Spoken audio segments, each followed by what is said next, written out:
It was after midnight when the envelope started to burn a hole through my jacket pocket. White, unmarked, heavy with something that wasn't paper. I could still hear the music from the company's party echoing faintly in my head.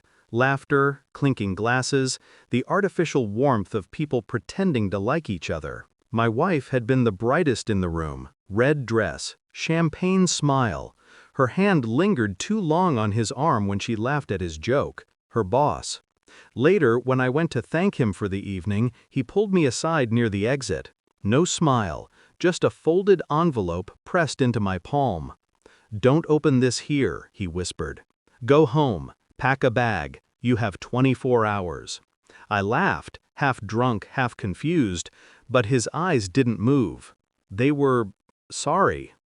Now, sitting in my car under the sodium light, I stared at that envelope. My wife's laughter still floated in my head. Her boss's voice cut through it like a blade. I tore the flap open. Inside was a flash drive and a note. "You deserve to know, M." My hands trembled once, just once. Then I started the car and drove home. The house was dark when I arrived.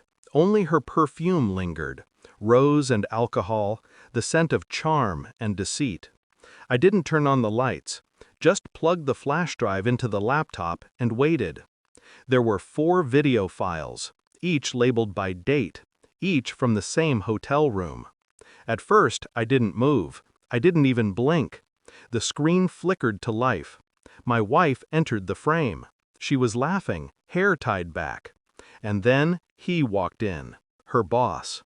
I didn't stop it, didn't throw the laptop, didn't scream. I watched. Every second, every sound. It wasn't about the act anymore. It was about the lies that wrapped around it. The dinners she worked late for, the corporate retreats, the sudden affection that had felt mechanical. When the videos ended, I closed the lid and just sat there. The clock read 2:47 a.m. My heartbeat was slow, deliberate. She came home minutes later, heels on tile, humming softly, like nothing had broken. She leaned into the kitchen doorway, smiling. "You're still up?" I looked at her, just long enough for her smile to waver. "Yeah," I said. "Couldn't sleep. Nothing else. Not yet." Over the next week, I lived 2 lives. In one, I was the same husband, attentive, patient, quietly dull. In the other, I was studying her. I checked phone records, synced cloud data, retrieved deleted messages. Everything matched the videos. Every late-night text disguised as work update. Every call timed perfectly to her meetings. I found receipts, hotel bills under her maiden name.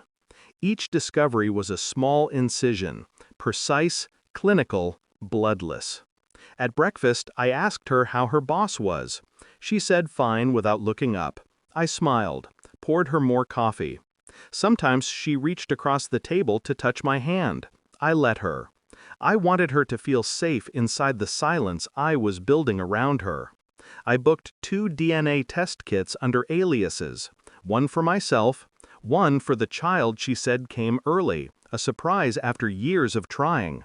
He had her eyes, but sometimes, when he tilted his head, I saw something else, something wrong.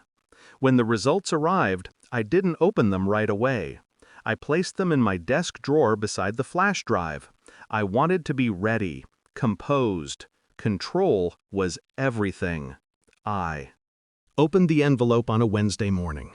The paper trembled in my hand, but not from fear, anticipation. One glance, one line. Probability of paternity, 0.00%. It was almost beautiful in its simplicity. I sat there for a long time, tracing that single number with my eyes. Then I printed the results, placed them beside the flash drive, and slipped both into a folder. That evening, she came home early, smiling again, saying her boss had been acting strange lately. I told her we should talk. She sat across from me, eyes cautious. I slid the folder toward her. No words, just the soft scrape of paper on wood. She opened it. The videos played in her reflection before she could stop them. Her face fell apart in silence. Then the paternity result. Her lips moved, but no sound came out, just a slow collapse of breath. "Please," she whispered, "please listen." I did. Every word, every excuse, every tear, and said nothing. When she reached for my hand, I pulled it away. Calm, controlled. The silence between us was heavier than any scream could have been. The next day, I called her boss. He didn't answer. Instead, his assistant said he'd resigned abruptly. No forwarding address, no contact. I almost smiled. I transferred the folder, videos, results, and a short note to a flash drive. Left it on her office desk before anyone arrived. No signature, no explanation. By noon, whispers spread like smoke. By evening, she was gone. She came home, mascara streaked, shaking. "You did this," she said, voice breaking. I looked at her for the last time. "No," I said, "you did." Then I handed her an envelope, the same one her boss had given me that night, empty now. "You have 24 hours." And I walked out. I didn't look back when the door closed. In the hotel room that night, I packed light. One bag, one name on the check-in form. Outside, the city hummed indifferently. I thought about how truth doesn't explode, it corrodes. Slowly, quietly, until there's nothing left but clarity. The next morning, I left my ring on the nightstand. No note, no explanation. Some truths don't need witnesses. When I stepped outside, the air felt cleaner, not lighter, just real. I walked toward the station, the same words echoing in my head. The ones he'd whispered to me that night. "You have 24 hours." He was right. That's all it took to end a marriage built on lies, and to become someone who finally stopped waiting for the truth and started living it. I never opened another envelope again. I already knew what they'd contain, something I'd lost long ago: trust.